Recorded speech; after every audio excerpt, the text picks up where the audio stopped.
राधानगरी तालुक्यातील डिगज या गावी आम्ही आता आलेलो आहोत आणि या डिगज गावामध्ये कोणत्याही सोयी नाही आहेत. इथे मुलांना 4-4, 5-5 किलोमीटर शाळेसाठी चालत जावं लागतं.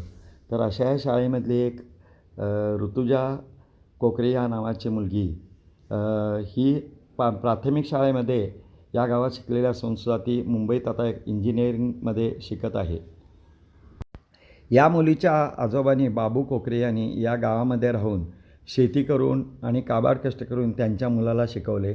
आज त्यांचा मुलगा मुंबई येथे एका चांगल्या खात्यामध्ये नोकरीला आहे आणि त्यांनी आपल्या मुलांना देखील मुंबईमध्ये नेऊन शिक्षण दिले. त्यांची मुलं आज इंजिनिअरिंगमध्ये कॉलेजमध्ये शिकत आहेत आणि तरीसुद्धा ही आपल्या गावाला विसरलेली नाही आहेत आणि ती प्रत्येक सुट्टीत आपल्या गावी येतात, आजोबा आजीच्याबरोबर राहतात आणि त्यांचे आजोबा आजी देखील अजूनही गावामध्ये शेती करून इथल्या गावाच्या वातावरणाशी समरस होऊन राहत आहेत. तर या मुलीचं देखील कौतुक करण्यासारखं आहे आणि त्या आजोबा आजींचं देखील कौतुक करण्यासारखं आहे. तर आम्ही त्यांची मुलाखत तिथे जाऊन घेतली आणि सर्वांना खूपच बरं वाटलं आणि मराठीत शिक्षण घेऊनही ही मुलं आज एका मोठ्या कॉलेजमध्ये मुंबईमध्ये शिकत आहेत. त्यामुळं त्यांचं आम्ही सर्वांनी तिथे जाऊन अभिनंदन केलं. आणि आम्हाला तुमची मुलाखत घ्यायची आहे. 2 मिनिटं तुम्ही सांगा तुमचं प्राथमिक शिक्षण कुठे झालं? माझं इथे झालं. थांबा, तुझं नाव काय सांग? नपुषा कोकरे. बरं, तुझं प्राथमिक शिक्षण कुठे झालं? माझं गावाला झालं. त्यानंतर मी 7वी नंतर मी मुंबईला गेले. पण तू 7वी पर्यंत मराठी शिकून सुद्धा तू 10वी पर्यंत पूर्ण मी मराठीतच शिकली. पण तू ह्या लेवलला गेलीस तर तू शहरातल्या लोकांना सांग की अशा दुर्गम भागामध्ये मी राहून सुद्धा आधी मुंबईला इंजिनियर म्हणून आहे. सांग सगळं. मी गावाला असून पण म्हणजे गावचं सगळं आम्ही शेती वगैरे सगळं बघून वगैरे आजोबांना मदत करून त्यांना म्हणजे आमचे पप्पा वगैरे असतात ते शेती वगैरे करतात.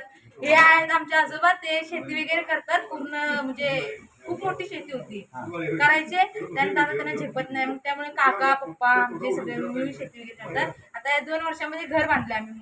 इकडे एक घर पप्पांचं आहे, तिकडे काकांचं, दोघा काकांचं आहे.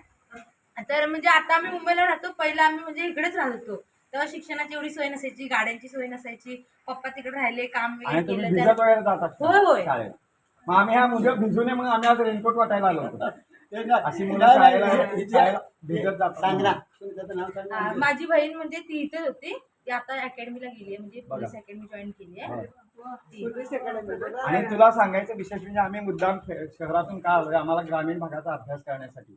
नंतर ह्या लोकांना किती ती 10वी पर्यंत इकडेच होती, 12वी पण तिने बाहेर. आपण काय करतो, मुलं झाली की लगेच इंग्लिश मिडियमला घालतो. नंतर त्यांच्या ट्युशन लावायच्या, एवढ्या फी भरायची आणि परत आणि ती शिकली नाही की आणि परत आमच्या डोक्यावर बसतात. तुम्ही लोक एवढ्या दुर्गम भागामध्ये एवढ्या अडचणीत शिकवून शेती करून आजोबा आजीनं सांभाळून तुम्ही इंजिनिअरिंगला गेला. तुझे वडील पण चांगले शिकले, ते मुंबईत नोकरीला लागले, त्यांनी तुम्हाला शिकवलं आणि हे तुमचं कौतुक करण्यासारखं आहे. म्हणून सगळ्यांनी आम्ही तुमचं अभिनंदन करतो.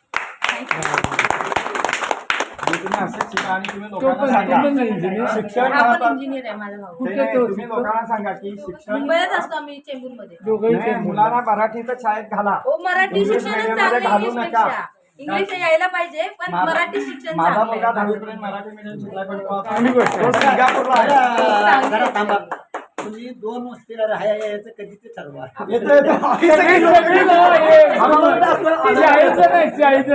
आम्हाला आनंद